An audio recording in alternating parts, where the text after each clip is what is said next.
കോഴിക്കോട് മുക്കം ശ്രീനീലേശ്വരം ശിവക്ഷേത്രത്തിലെ സ്വർണം കാണാനില്ലെന്ന് പരാതി. കാണിക്കയായി സമർപ്പിച്ച സ്വർണത്തിന്റെ എണ്ണത്തിൽ കുറവ് കണ്ടെത്തി. ഉള്ളതിൽ പലത് മുക്കുപണ്ടമാണെന്ന് അമ്പല കമ്മിറ്റി ഭാരവാഹികൾ പറയുന്നു. മുക്കം പോലീസിൽ പരാതി നൽകി. വിവരങ്ങളുമായി ദിലിഷ തിലകൻ ചേരുന്നുണ്ട്. ദിലിഷ, എപ്പോഴാണ് ഇത്തരത്തിലൊരു അനാസ്ഥ ശ്രദ്ധയിൽപ്പെടുന്നത്?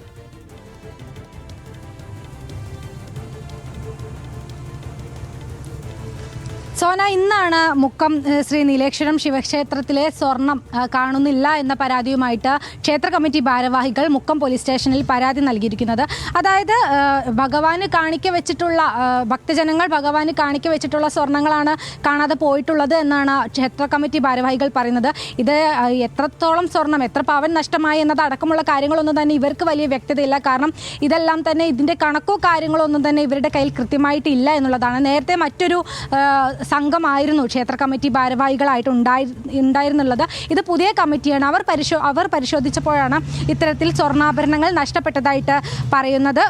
അതായത് 2023 ക്ഷേത്ര കമ്മിറ്റി ഭാരവാഹിയായിട്ടുള്ള പഴയ ചെയർമാൻ കണക്ക് കൊടുക്കുമ്പോൾ ആ സമയത്ത് ക്ഷേത്രത്തിലുണ്ടായിരുന്നത് 32 ചന്ദ്രക്കല, അതുപോലെ തന്നെ 12 സ്വർണത്തിൻ്റെ താലി, 3 സ്വർണ്ണ പൊട്ട്, 1 സ്വർണ്ണമണി എന്നിവയായിരുന്നു കണക്ക് പ്രകാരം ക്ഷേത്രത്തിലുണ്ടായിരുന്നത്.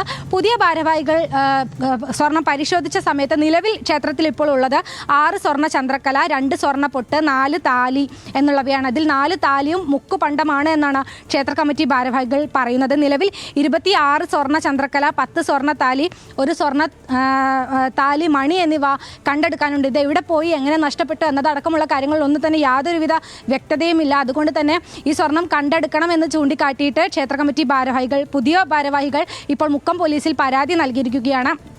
ഇവർ പറയുന്ന ഒരു കാര്യമുണ്ട്. 2023 പഴയ കമ്മിറ്റി ഉണ്ടായിരുന്ന സമയത്ത് അവർ പലതരത്തിലുള്ള തിരിമറികൾ, വലിയതും ചെറിയ തോതിലുമുള്ള പലതരത്തിലുള്ള തിരിമറികൾ ഈ ക്ഷേത്രത്തിൻ്റെ സ്വത്ത് വകകളിലൊക്കെ തന്നെ നടത്തിയിട്ടുണ്ടായിരുന്നു എന്നുള്ളതാണ്. അത് അവർ തെളിവ് സഹിതം പുതിയ ഭാരവാഹികൾ പിടിച്ചതാണ്. ഭക്തജനങ്ങളും അതുപോലെ തന്നെ ക്ഷേത്ര കമ്മിറ്റിയിലുണ്ടായിരുന്നവരൊക്കെ അത് തെളിവ് സഹിതം പിടിച്ചതാണ്.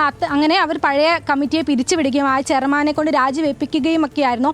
പിന്നീടാണ് പുതിയ ക്ഷേത്ര കമ്മിറ്റി ഇവിടെ ഭരണം ഏറ്റെടുക്കുന്നത്. അതിനുശേഷം ഇവർ പരിശോധിച്ചപ്പോഴാണ് ഇത്തരത്തിൽ വലിയ തോതിലുള്ള ഒരു സ്വർണത്തിൻ്റെ അളവിൽ വലിയ തോതിൽ വ്യത്യാസമുള്ളതായിട്ട് കണ്ടെത്തിയിരിക്കുന്നത്. എന്തായാലും ഈ കണക്കുകളൊക്കെ തന്നെ കൃത്യമായി വ്യക്തമാക്കുന്ന രീതിയിൽ അവരുടെ കയ്യിൽ നേരത്തെ തന്നെ കുറേ ഫോട്ടോസൊക്കെ ഉണ്ടായിരുന്നു. അതൊക്കെ കാണിച്ചുകൊണ്ട് മുക്കം പോലീസിൽ പരാതി നൽകിയിരിക്കുകയാണ്. പോലീസ് എന്തായാലും കേസെടുത്ത് അന്വേഷണം ആരംഭിച്ചിട്ടുണ്ട്. സോന. ശരി, ദിലിഷ തിലകനാണ് വിശദമായ വിവരങ്ങൾ പങ്കുവച്ചത്.